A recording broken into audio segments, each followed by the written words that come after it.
పెళ్లి చేసుకుంటానని నమ్మించి తనను లైంగికంగా వేధించి మోసం చేశారంటూ ఓ యువతి మాజీ ఎమ్మెల్యే రేగా కాంతారావుపై పోలీసులకు ఫిర్యాదు చేసింది. ఈ ఫిర్యాదు ఆధారంగా పోలీసులు ఎఫ్ఐఆర్ నమోదు చేసి దర్యాప్తు మొదలుపెట్టారు. ఓ ఇంటర్వ్యూ కోసం రేగా కాంతారావుని కలిసినట్లు ఆమె ఫిర్యాదులో పేర్కొన్నారు.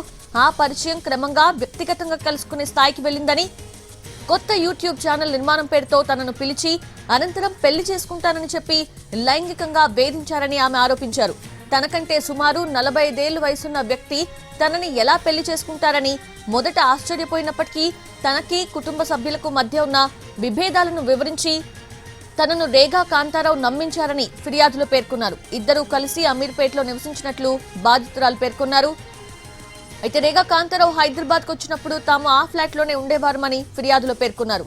తర్వాత తనకి సంబంధించిన వ్యక్తిగత ఫోటోస్ ని రేగా కాంతారావు తీసుకున్నారని, తాను ఆయనను కలవటానికి నిరాకరించిన సందర్భాల్లో వాటిని చూపించి బెదిరించేవారని ఆరోపించారు.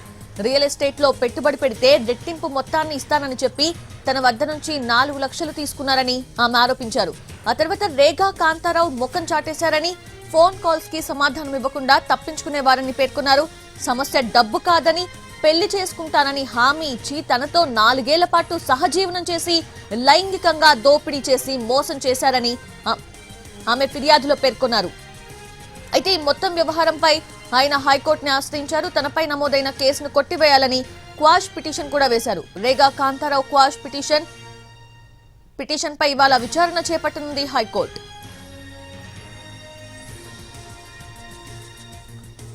పూర్తి అప్డేట్స్ తెలుసుకుందాము. మా crime input editor Ramesh Vaitla అందిస్తారు. రమేష్ వైట్ల, మాజీ ఎమ్మెల్యే రేగా కాంతారావు పైన అటు పంజాగుట్ట పోలీస్ స్టేషన్ లో లైంగిక వేధింపుల కేసు నమోదు కావడం జరిగింది. అయితే యూట్యూబ్ ఛానల్ పెడతామని చెప్పి ఒక లేడీని పిలిచి ఇంటర్వ్యూ చేసి ఆ తర్వాత తన దగ్గర అయితే లైంగిక వేధింపులకు పాల్పడని చెప్పి ఆ యువతి ఫిర్యాదు చేసింది. అంతేకాకుండా దాదాపు 4 ఏళ్ల పాటు సహజీవనం చేసిన తర్వాత రేగా కాంతారావు తనను మోసం చేశారని, తన దగ్గర నుంచి కొన్ని డబ్బులు తీసుకున్నారని, అంతేకాకుండా తనను ఒక ఫ్లాట్ లో పెట్టి 4 సంవత్సరాల పాటు సహజీవనం చేసుకున్నామని, అయితే తనను పెళ్లి చేసుకుంటానని చెప్పి మోసం చేశారని చెప్పి, అంతేకాకుండా తనను లైంగికంగా వాడుకొని తన వ్యక్తిగత ఫోటోలను పెట్టి బ్లాక్మెయిల్ చేసి తనను ఇబ్బందులకు గురి చేశారని, అయితే రేగా కాంతారావు బ్లాక్మెయిల్ చేసి తనను లైంగిక వేధింపులకు పాల్పడిన కేసు నమోదు చేయాలని చెప్పి కూడా ఫిర్యాదు చేయడంతో పోలీసులు కేసు నమోదు చేశారు. ఆ మేరకు ఎఫ్ఐఆర్ నమోదైంది.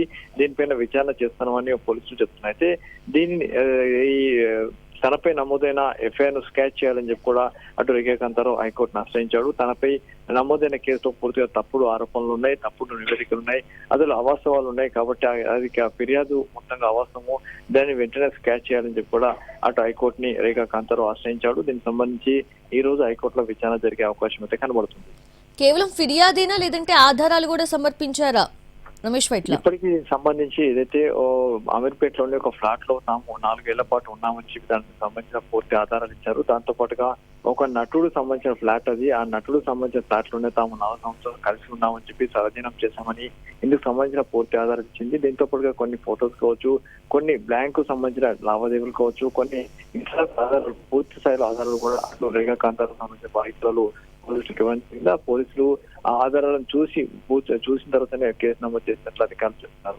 అంటే ఆధారాలకు ఉన్న దాన్ని బట్టి తాము కేసు నమోదు చేస్తామని, విచారణ చేస్తున్నామని, ఫర్దర్ గా ఎలాంటి చర్యలు తీసుకుంటూ ఫర్దర్ గా నిర్ణయిస్తామని పోలీసులు కూడా చెప్తున్నారు. Ramesh Vaitla, thank you.